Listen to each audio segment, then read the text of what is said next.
Bonjour. Je suis Julie Lenay, je suis coach spécialisée auprès des parents d'enfants avec handicap ou pathologie. J'ai bien connu le monde du handicap et de la maladie puisque je suis maman de 2 enfants, dont Victor qui avait un polyhandicap et qui est décédé début 2020 alors qu'il allait avoir 17 ans. Voilà pour un bref résumé.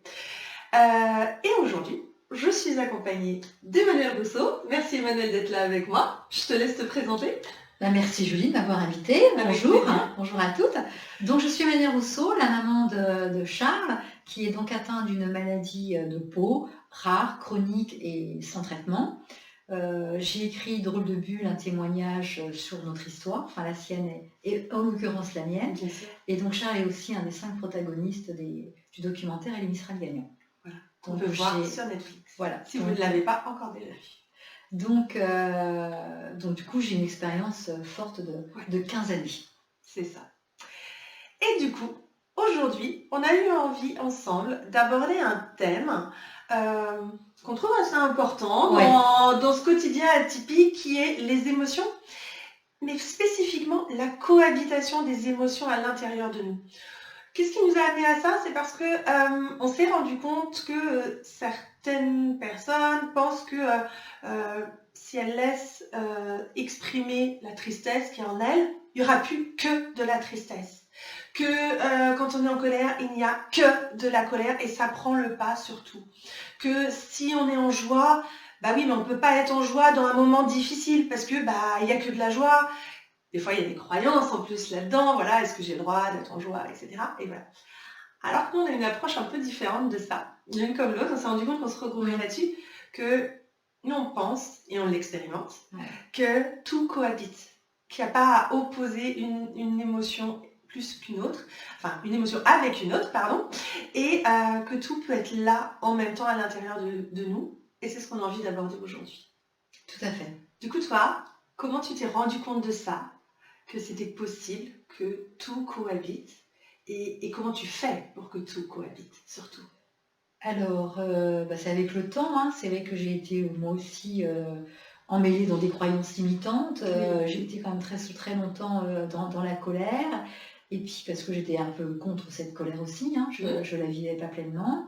Et que finalement le fait d'accueillir son émotion, d'accepter d'être en colère parce que c'est injuste, accepter la tristesse parce qu'on a du chagrin lié à la situation, lié à la souffrance que son enfant subit, que finalement aussi le doute, la crainte étaient quand même des choses nécessaires, et le fait finalement de s'y connecter, de pas le refouler justement, de se dire je suis très triste, finalement c'est cette tristesse là qui est au plus profond de moi, parce que finalement ce que je vis depuis 15 ans c'est un énorme chagrin, même s'il y a des moments extraordinaires. Oui, bien sûr. Et puis le fait de l'avoir connecté, c'est comme libérateur, ça permet de passer à autre chose, et on s'aperçoit qu'on peut tout à fait subitement être émerveillé.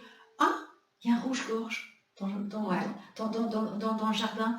Ah, c'est super ce qu'ils disent aux informations. Tiens, je téléphonais à machine, j'ai besoin d'avoir de ces nouvelles. Comme si la vie reprenait. Et finalement, moi j'ai comme l'impression d'avoir comme un arc-en-ciel en permanence. J'adore cette image. Dans moi, en plus, je suis quand même hypersensible, donc j'ai les sens décuplés. Et je vois bien qu'en l'espace d'une heure, je peux passer d'un moment par exemple, j'arrive à mon ordinateur, il y a un mail de Lézéane, je vais avoir de la colère. Après cette colère derrière, il y a finalement de la tristesse. Après, je me dis, ça va pas s'arrêter là. Je vais aller marcher, et du coup, la joie revient. C'est ça. T'es dans la nature et tu te sens bien. Ouais. C'est ça. Et en fait, pourquoi en fait aussi ça se passe comme ça? Parce qu'une émotion, on va repartir à la base, là je vais faire un peu... Fais-nous un petit coup. Peut-être ma prof, la prof en moi a envie de parler, la coach. Une émotion en fait c'est quelque chose qui est à la base extrêmement temporaire en fait. C'est une réaction de notre organisme en fait par rapport à un stimulus extérieur, par rapport à une situation, par rapport à peut-être une phrase qu'on va vous dire, par rapport... Voilà. Et notre être y réagit. Et normalement, une émotion, il y a une phase de charge, une phase de décharge et un retour à l'équilibre. Et attention, écoutez bien, normalement, une émotion n'est censée durer que 90 secondes. Alors là, je sais que tout le monde va dire « Ah, mais non, une émotion, c'est beaucoup plus long !» Mais si. Et après, qu'est-ce qui fait que ça dure plus longtemps ? Ça va être parce que peut-être on va l'entretenir, parce que peut-être on a tellement cadenassé notre tristesse issue de la même situation, donc peut-être là, en l'occurrence, la situation de notre enfant, que c'est devenu en fait un sentiment, c'est devenu quelque chose qui est installé. Il y a des couches qui se sont mises. Donc forcément, ça peut durer plus longtemps. Mais pas forcément, pas tout le temps. Parce que comme tu dis, tu fais la place à ça. Ben oui. Donc les choses bougent. Parce que si une émotion, c'est une e-motion, ça veut dire c'est une énergie qui est en mouvement. Donc si c'est une énergie qui peut bouger, c'est à nous de la faire bouger aussi. C'est à nous de la faire circuler. Et déjà, en prenant conscience que c'est pas un truc qui est figé, qui nous envahit, qui nous définit, c'est juste une part de nous, comme tu le disais tout à l'heure, eh ben, les choses, elles peuvent se transformer, en fait. Tu parlais d'arc-en-ciel, j'adore en plus cette image-là, je trouve ça tellement lumineux.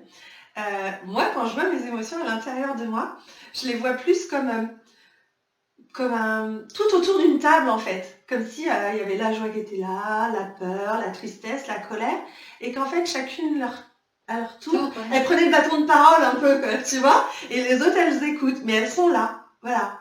Et c'est vrai qu'il y a eu des fois, après le décès de mon fils, je pense souvent à cet exemple-là parce que c'est flagrant, forcément j'avais de la tristesse énorme, bien sûr, et pour autant ça m'arrivait de me mettre à rigoler, et même dans les jours qu'on suivit son décès. Au funérarium, j'ai un exemple d'un soir, voilà, où il y a du monde, et c'était joyeux, et on racontait, et je chantais, voilà, j'étais pleinement là, dans la joie, et pas en mode happy face, c'était pas un masque, c'était vraiment de la vraie joie ressentie, et je sentais que ma tristesse, elle était un peu en retrait, elle était là aussi, mais c'était la joie qui parlait à ce moment-là.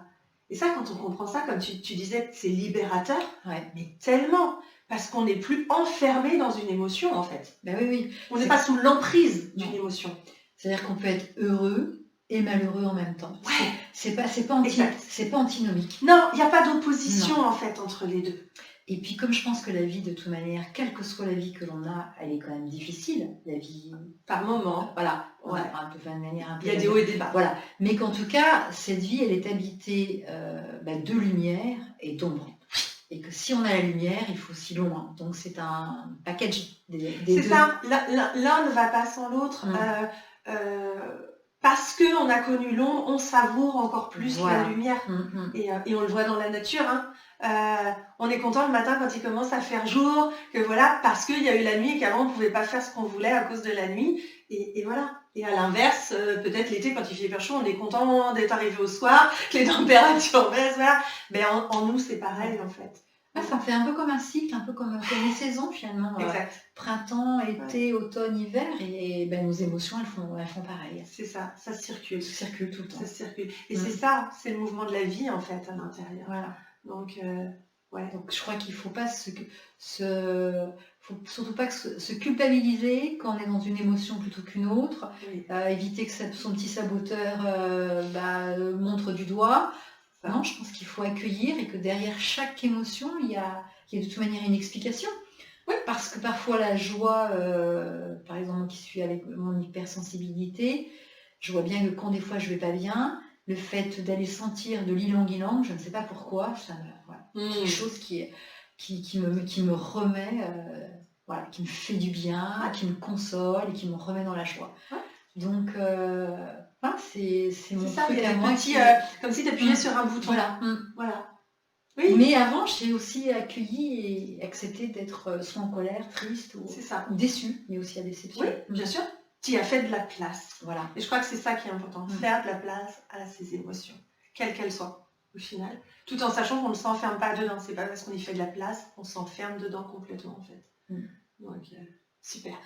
Tout un travail, tout un chemin. C'est ça, et il y a plein de choses à faire pour les émotions. Vraiment, vraiment, vraiment, je trouve que c'est passionnant parce qu'on est des êtres humains et que les êtres humains ressentent des émotions.